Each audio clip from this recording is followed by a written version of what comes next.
But coming to the next, second big challenge that I had to my faith when I first came across this as a Christian, much the same has to be said about the sayings, Jimmy Dunn writes, which assert Jesus's pre-existence. So the idea that Jesus was a divine being who became incarnate as Jesus of Nazareth 2,000 years ago. The point, again, is the complete lack of real parallel in the earlier tradition. No other gospel, nor Mark, nor Matthew, or Luke, speaks of Jesus coming down from heaven and the like. The clearer the implication of pre-existence in any saying, the more distinctive its Johannine character. So in other words, pre-existence really is a fourth gospel idea. The word became flesh and dwelt among us, to quote from the prologue. It's not there in Mark or Matthew or Luke. And then he says, again, it is possible to see a synoptic type root for the weighty I am sayings. Remember I said about the I am sayings in the fourth gospel. I am the light of the world. I am the resurrection of the life. Before Abraham was I am. They're only found in John.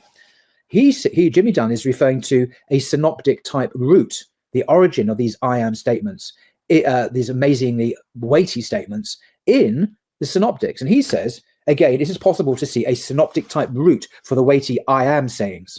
Mark 6:50, and then Mark 13:6, and Mark 14:62.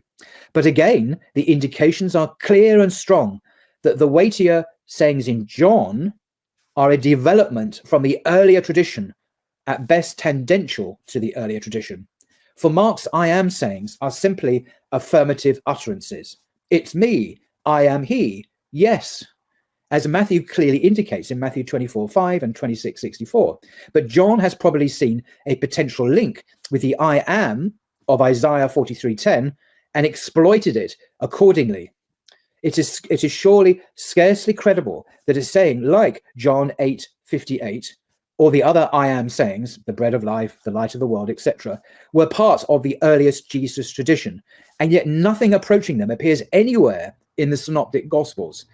Why should they be so completely neglected if part of the authentic sayings of Jesus? And why should only John preserve them?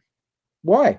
If Jesus went around talking like this, I am the light of the world, etc., why does no one ever record him saying this in Matthew, in Luke, in Mark, and Q, Gospel of Thomas, whatever other early sources you care, but only towards the end of the first century, Jesus apparently goes around speaking like this? The most obvious explanation, Jimmy Dunn says, once again, is that in a relatively insignificant element of the earlier tradition, John has found the inspiration to fashion an invaluable formula for expressing Christianity's claims about Christ.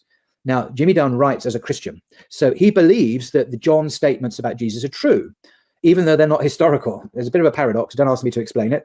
But he thinks that John has taken these very kind of insignificant statements where Jesus says, yeah, it's me, yes, I'm he, and fashioned out of them a very, very high Christology, giving us basically Christianity.